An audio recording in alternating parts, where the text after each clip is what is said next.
Voilà, aujourd'hui nous allons lire dans l'évangile de Matthieu, Matthieu 28, au verset 19 et 20, qui parle aujourd'hui qu'est-ce qu'un disciple et le rôle de l'Église pour former le disciple.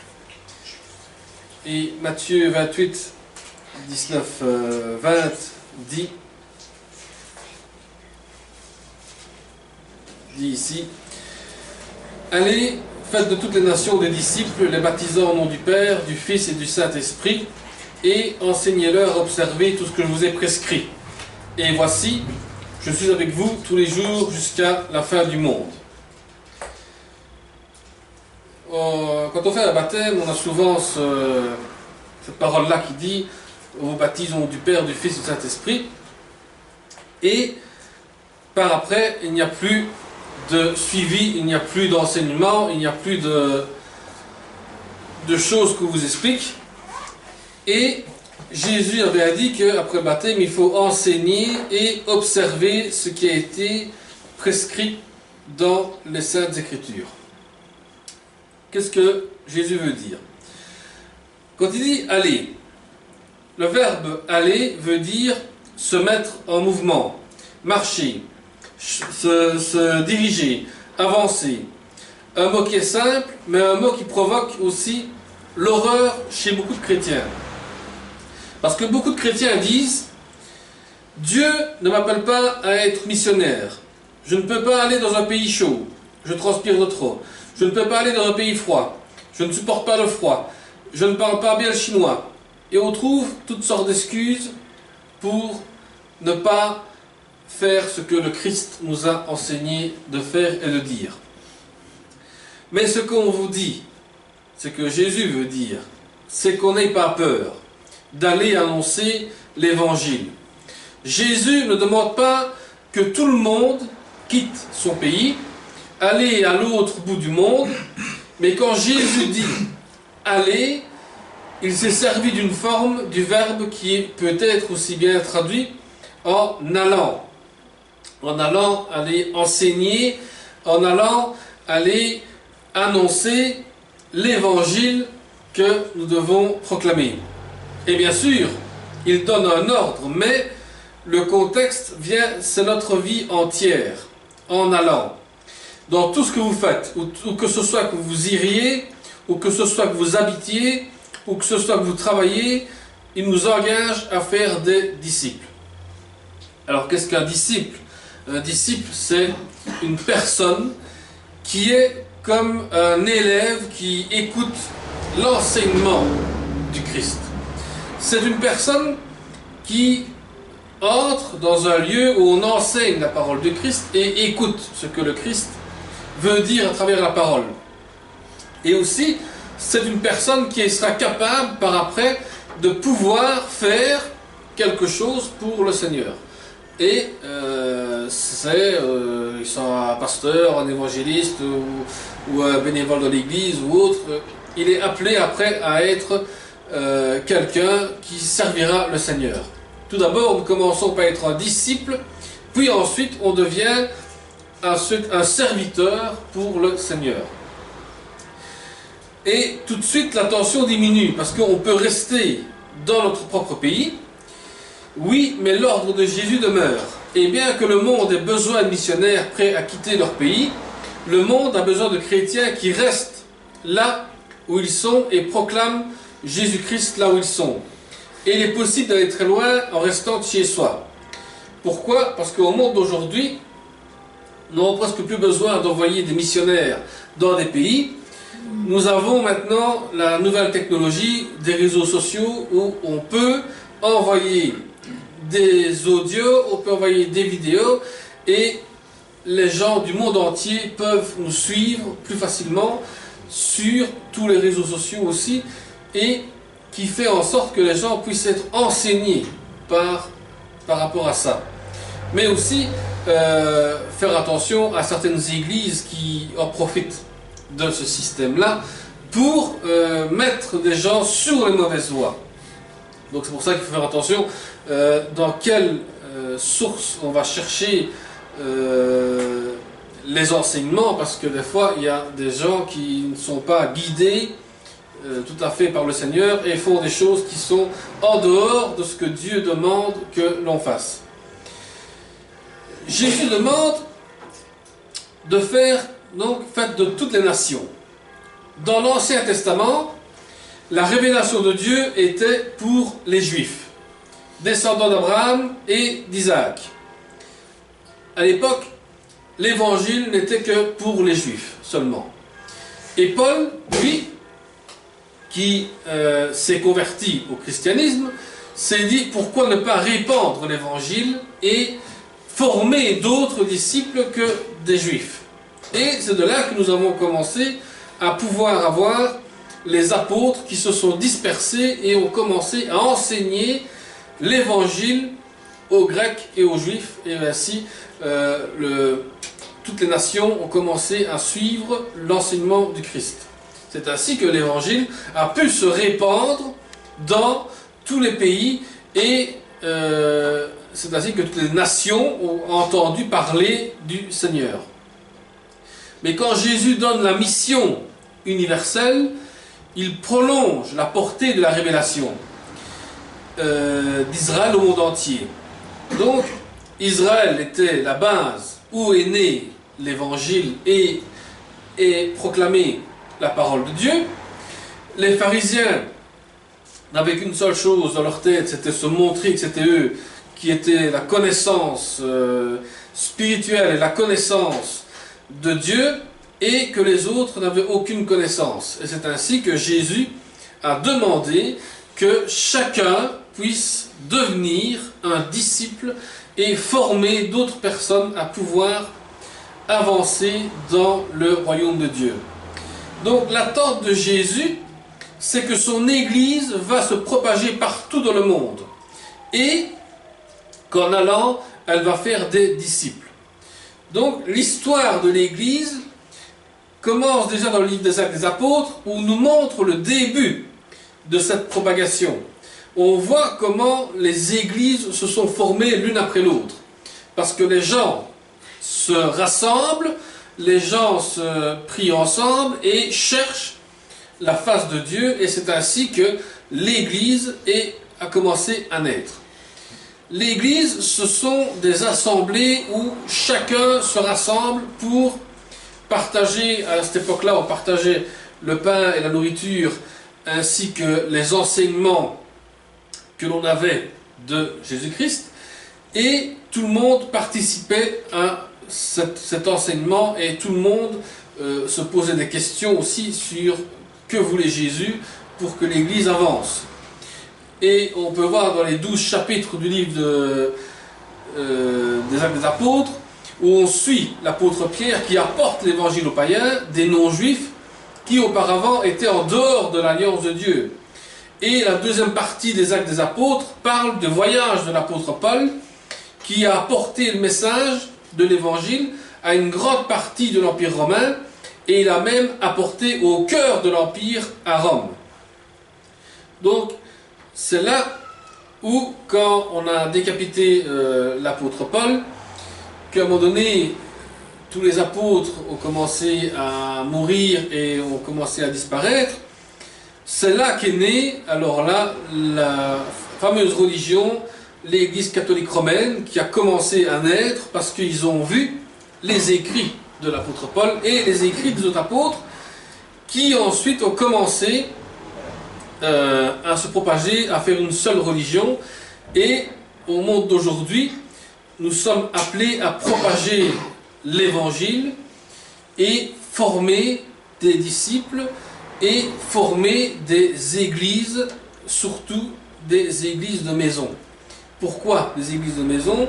Parce que c'est là où tout le monde est rassemblé pour le Seigneur.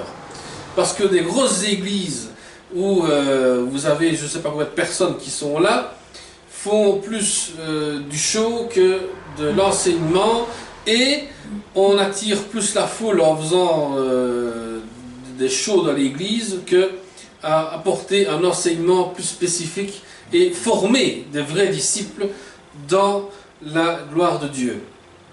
Parce qu'au début du IIe siècle, donc 100 ans après Jésus-Christ, il y avait 46 églises dans 16 régions. Et il y avait beaucoup plus d'églises qu'aujourd'hui. Parce qu'aujourd'hui, il y a apparemment plus de 512 communautés organisées en associations ou indépendantes. 512 églises qui font des disciples. Mais qu'est-ce qu'un disciple? Donc, dans le monde entier, dans les églises de maison, par bien d'églises de maison, nous sommes que 512 églises qui sont en train de faire la volonté du Seigneur. Alors, des disciples. Qu'est-ce qu'un disciple? Quand Jésus a donné ses ordres, il n'a pas dit faites des membres de l'église, ou faites des étudiants de la parole, ou faites des ouvriers pour beaucoup d'activités. Un disciple fait tout cela. Il devient normalement membre d'une église, il devient normalement étudiant de la parole de Dieu, il travaille normalement dans l'église, mais un disciple, c'est premièrement une personne qui devient un élève. Donc, c'est quelqu'un qui cherche à devenir comme le Seigneur lui demande. Et il parcourt des terrains dangereux.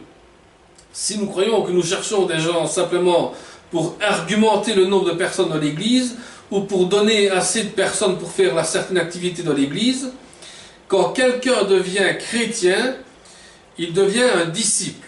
Ce n'est pas pour être mis dans sa place dans le programme de l'église, un bloc parmi tous les autres blocs. Un disciple suit une personne. Il se consacre à une personne et il obéit à Jésus-Christ. Amener les gens à l'église, c'est bien, mais c'est les amener à la vérité du Seigneur. C'est les amener à dire, à faire comprendre qui est Jésus dans leur propre vie. Ce n'est pas dire j'ai 100, 150 personnes dans mon église et juste pour dire nous avons commencé à avoir une grosse église. Non, c'est pas ça.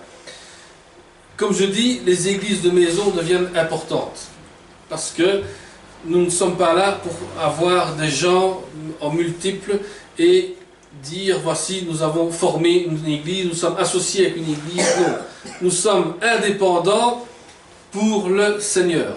Nous sommes une église indépendante pour le Seigneur. Il y a bien sûr des choses à faire, mais toujours dans le contexte d'une relation avec Jésus. Une relation passionnée qui nous amène à vouloir servir notre Sauveur. Quand nous parlons de formation, dans quelques instants, nous allons voir dans un peu plus près ce que veut dire être disciple. Mais pour l'instant, il faut retenir simplement que l'idée qu'un disciple, c'est quelqu'un qui suit le Christ. Un disciple, c'est quelqu'un qui doit suivre le Christ et suivre les enseignements qui nous est donné. Quand il dit qu'il faut les baptiser, on examine aussi ce que Jésus dit au sujet du baptême aujourd'hui. C'est un vaste sujet à lui tout seul, que nous avons abordé. En partie, le baptême, c'est retourner dans l'avenir. C'est-à-dire que le baptême, c'est un acte symbolique, qui veut dire que on nettoie notre ancienne chair pour dire que maintenant nous sommes lavés de nos péchés et nous sommes un disciple pour le Seigneur. Et pour faire des disciples, il faut que nous allons dans le monde et où se trouvent ceux qui ne connaissent pas encore le Christ. Mais malheureusement, l'Église insiste trop souvent que le monde vient à elle pour entendre la bonne nouvelle de Jésus. Et qu'est-ce qu'elle fait? Ces églises-là, elles font de l'évangélisation à l'extérieur en faisant des danses et tout ce qui s'ensuit, où on fait des choses qui ne sont pas dignes du Seigneur dans l'église, et on attire la foule, et après, on ne suit plus ces personnes qui sont rentrées. Et ces personnes-là pensent que l'église, c'est comme ça tous les jours, qu'on chante, qu'on danse, et il n'y a pas d'enseignement, et nous sommes tranquilles. Elle n'est pas prête à aller, à inviter les gens chez nous, et c'est plus facile parce que ce sont eux qui se sentiront un peu inconfortables. Parce que quand vous rentrez dans une grosse église, ou ce sont des gens qui veulent que vous soyez en costume cravate et que vous ne l'êtes pas, vous vous sentez directement mal vu et aussi vous vous sentez mal à l'aise parce que vous n'êtes pas du même niveau qu'eux. Pourquoi? Parce que ce sont des églises que quand ce sont des familles qui se mettent une dans l'autre, ça devient une église de famille et ce n'est plus une église de Christ. Parce que bien souvent, c'est le fils du pasteur qui doit reprendre la place de son père, et c'est toutes les soucasses qui suivent.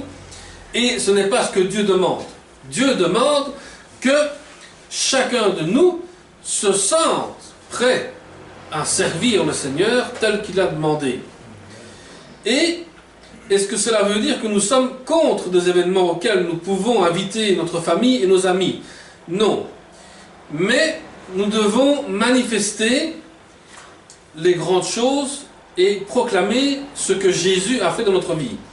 La grande mission, c'est d'aller et de parler de ce que Jésus a fait dans notre propre vie. Nous faisons des disciples en parlant, en proclamant la bonne nouvelle du salut en Jésus-Christ. Quand quelqu'un devient disciple de Jésus, ce n'est pas la fin de l'histoire. Parce qu'un nouveau disciple est quelqu'un qui doit ensuite enseigner d'autres qui vont comprendre et savoir qui est le Christ. C'est pour ça que Paul disait à Timothée, enseigne à d'autres qui sont capables d'enseigner aussi qui est le Christ dans notre vie. Et la formation d'un disciple, il faut d'abord les enseigner. Enseigner Jésus. Donc, on s'attend à ce que les nouveaux disciples soient formés, qu'ils ne restent pas des bébés dans la foi, mais ils doivent grandir avec des épreuves, qu'ils apprennent à faire ce que Jésus a commandé. Et le plus important peut-être, qu'ils fassent aussi des disciples. Les disciples forment d'autres disciples et puissent faire eux-mêmes aussi d'autres disciples. C'est-à-dire qu'un disciple est celui qui est prêt à enseigner à d'autres. Et s'il est prêt à enseigner à d'autres, c'est qu'il est capable de faire un service pour le Seigneur dans l'Église. Comme tel que diacre, comme tel que pasteur, évangéliste ou autre, parce que en tant que disciple, il a pu former un autre, et de là, il grandit spirituellement, et a après un don que Dieu lui a donné, et qui développe aussi dans l'Église. Une citation de source malheureusement inconnue, l'Église d'aujourd'hui élève une génération de mules et savent transpirer et travailler, mais ne savent pas se reproduire. Une mule, c'est la progéniture d'un cheval ou d'une ânesse qui travaille bien. C'est-à-dire que, bien souvent, il y a des pasteurs qui se donnent eux-mêmes jusqu'à se mettre dans les dépressions nerveuses parce qu'ils ne font que d'eux-mêmes les choses. Ils ne demandent pas au Seigneur de l'aide. Ils veulent faire tout d'eux-mêmes. Et poussent les gens à faire d'eux-mêmes aussi. Que tout se fasse par leur propre chair et non plus par l'esprit. Et c'est là qu'après, l'Église élève une génération de personnes qui travaillent dans l'Église mais qui ne savent pas pour qui ils travaillent. Bien souvent, on pense qu'on travaille rien que pour le pasteur, pour lui faire plaisir. Mais ce qu'on n'enseigne pas assez, c'est qu'on travaille pour le Seigneur et on ne travaille pas pour le pasteur et ni pour un membre de l'Église. Donc les mules, elles portent des provisions, elles labourent les champs, elles tirent des charrettes, elles transportent des gens. Mais les mules sont presque toujours stériles, selon le site web de la société britannique que j'ai trouvé. On dit qu'il y a depuis 1527 les naissances d'environ 60 poulains ont été signalées en Europe et les États-Unis, l'Amérique du Sud, l'Afrique du Nord et la Chine. Non pas beaucoup étant donné qu'il y en a entre 3000 et 4000 chez eux. Donc, le chrétien n'est pas un cheval de trait, n'est pas quelqu'un à qui on ordonne de travailler dans l'Église. Le chrétien est appelé à faire de sa propre volonté, de servir le Seigneur tel qu'il lui est demandé. L'Église est remplie de ceux qui travaillent. C'est bien qu'il faut le dire, mais ils enseignent à l'école du dimanche, ils servent les autres, ils font des visites, ils organisent des activités sociales, ils font beaucoup de choses. Mais il y a un problème. Ils ne savent pas se reproduire. Ils ne savent pas comment faire des disciples, comment les enseigner pour qu'ils puissent à leur tour enseigner d'autres disciples. C'est bien de faire des choses dans l'Église, au niveau social et tout ce qui s'ensuit, mais le principal, c'est que nous formions d'autres personnes qui sont capables aussi d'aller enseigner ce qu'ils ont reçu comme enseignement. Il y a toujours le danger que nous finissons comme cela. Si nous laissons tomber l'annonce de l'Évangile pour les nouveaux disciples, on laisse tomber les formations de nouveaux disciples. Et il est tout à fait probable que les générations de chrétiens peuvent disparaître. C'est-à-dire que si il n'y a pas d'enseignement approfondi dans l'Église, eh bien nous perdons des disciples. Et on perd un fameux paquet de personnes, de disciples, parce qu'ils n'ont pas d'enseignement approfondi sur le Christ. Donc il faut observer tout ce qui a été prescrit. Quand Jésus dit « observez ce que vous êtes prescrit », si nous allons enseigner de nouveaux disciples, qu'est-ce que nous allons leur enseigner? Il ne faut pas être, il faut peut-être ajouter une chose dans notre définition d'un disciple. Un disciple, c'est quelqu'un qui apprend, qui écoute, qui agit. Et normalement, en écoutant celui qu'il suit et fait ce qui lui est demandé. Selon Jésus, enseigner à observer tout ce qui a été prescrit, c'est faire seulement ce que Jésus nous commande dans les 4 évangiles. Il ne nous donne pas assez à faire de toute notre vie. Mais les Écritures, quand on les lit, elles nous déclarent que toute Écriture est inspirée de Dieu et utile pour enseigner, pour convaincre, pour corriger, pour instruire dans la justice. C'est pour ça que la lecture de la parole de Dieu est importante. Parce que la Bible, c'est un livre de formation. Et la connaissance de la Bible n'est pas suffisante à elle toute seule. Ce que nous connaissons doit être vécu, observé. C'est là que se trouve la marque d'un disciple. Celui qui a vécu quelque chose avec le Seigneur. Celui qui observe ce que le Seigneur lui demande. Et selon des versets bien connus de l'apôtre Jacques, mettez en pratique la parole et ne vous bornez pas à l'écouter en vous trompant vous-même par de faux raisonnements. Car si quelqu'un écoute la parole et ne la met pas en pratique, il est semblable à un homme qui regarde dans un miroir son visage naturel et qui, après s'être regardé, s'en va et oublie aussitôt qui il était. Bien souvent, on écoute ce que le pasteur dit, on dit c'est une belle prédication, tout ce qui s'ensuit, et après, on a oublié ce que le Seigneur a demandé que l'on fasse. La mission que Jésus donne à l'Église est importante. C'est que le fondement de la mission de l'Église, si on arrive à dire qu'est-ce que nous allons faire maintenant, c'est trouver la réponse dans les versets d'évangélisation et de formation.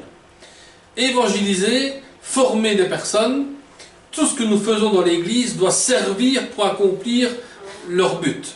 Si nous avons l'idée de faire quelque chose, nous devons d'abord nous poser la question: comment est-ce que nous allons faire l'activité et comment nous allons former les nouveaux disciples? Ça, c'est la question que l'Église se pose souvent. La mission universelle, c'est le travail de toute une vie. Elle demande qu'on s'y consacre énormément. Être disciple n'est pas quelque chose que l'on fait un jour par semaine. L'Église, le dimanche, est un lieu de formation aussi, mais un lieu de travail, un lieu d'évangélisation. C'est le monde qui nous haït parce qu'il haït Jésus. Si nous sommes haïs, eh bien, réjouissez-vous parce qu'ils haïssent aussi le Christ. Mais, nous sommes réconfortés par Jésus. Au début du passage, avant qu'on lise la fin, il dit tout pouvoir m'a été donné dans le ciel et sur la terre, allez, et à la fin il dit, je suis avec vous tous les jours jusqu'à la fin du monde. Le pouvoir, sa présence et son pouvoir, quand nous faisons des disciples, nous le faisons avec toute l'autorité de Jésus qui nous couvre et en tout ce qui lui règne dans ce monde. Celui qui a tout pouvoir, il nous envoie comme des ambassadeurs. Et quand on parle avec l'autorité du Christ. On ne parle pas avec ses propres mots, avec sa propre parole. On ne proclame pas ses propres idées ou sa propre religion. On proclame qui est mort et qui est ressuscité. Comme l'apôtre Paul dit, « Car je n'ai point honte de l'évangile, c'est la puissance de Dieu pour le salut de quiconque croit. » La présence de Jésus-Christ, quand il dit « Je suis avec vous tous les jours jusqu'à la fin du monde », ce sont des paroles qui doivent nous réconforter. Quand nous nous rassemblons, il est facile de croire que Dieu est là parmi nous. Mais nous sentons parfois que s'il est là, c'est parce qu'il est venu voir quelqu'un d'autre. Et alors, nous nous sentons encore plus seuls quand nous sommes partis d'ici. Nous savons que quand nous rentrons dans un lieu où on prie le Seigneur, nous savons que sa présence est là et son esprit nous parle. Jésus nous rassure avec ces paroles que quand nous allons annoncer l'évangile, il est avec nous. Ce n'est qu'un espoir vague. Est-il là ou non? Et beaucoup de chrétiens se posent la question, mais est-ce que Jésus est avec moi ou est-ce qu'il ne l'est pas? Si on se pose ces questions-là, c'est que nous avons un doute. Et si nous avons un doute, c'est parce que le diable a essayé d'enlever votre parole de sagesse que vous devez annoncer. C'est un fait. Une promesse sur laquelle nous pouvons compter, c'est la promesse que Jésus sera avec nous jusqu'à ce que la mission, le travail soit accompli. Et après cela, nous serons avec lui dans sa présence pour toujours. Et ensuite, à quoi sert l'église de maison? La mission de l'église, cette mission est résumée en deux mots. C'est évangéliser et former des personnes qui viennent au Seigneur.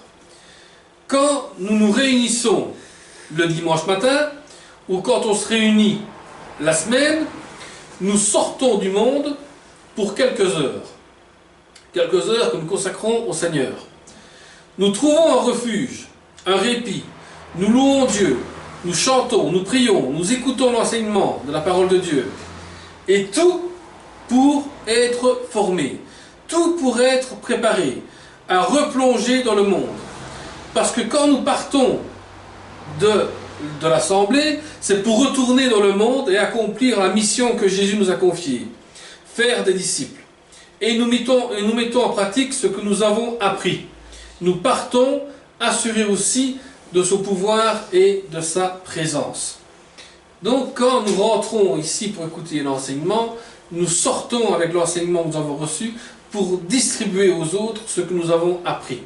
Et enseigner encore à d'autres que le Seigneur nous demande une seule chose, c'est de pouvoir former d'autres personnes. Notre but, c'est de nous rassembler pour écouter la parole de Dieu, pour prier, pour le louer et en même temps pour le remercier aussi des enseignements que nous recevons chaque jour du Seigneur. Nous allons prier pour conclure. Seigneur, nous te bénissons, te remercions encore, Seigneur. Merci encore pour faire comprendre à toute personne, Seigneur, que nous voulons former des disciples et que ces personnes soient prêtes à entendre ta parole, Seigneur. Que ta parole soit toujours dans nos cœurs. Que ta parole soit toujours un guide. Que nous puissions comprendre que tu es là pour nous corriger, pour nous guider et pour nous apprendre, Seigneur, que chacun de nous est appelé à faire quelque chose pour ta volonté. Que chacun de nous, Seigneur, puisse se rendre libre dans le service de ton nom et pouvoir apporter ta parole et évangéliser encore d'autres personnes et annoncer la bonne nouvelle. La bonne nouvelle qui est que tu es le Christ mort et ressuscité d'entre les morts pour nous donner la vie éternelle. Merci Seigneur pour tout ce que tu fais dans nos vies. Merci pour tout ce que tu nous donnes. Mettons entre ta main dans le nom de Jésus-Christ. Amen. Amen.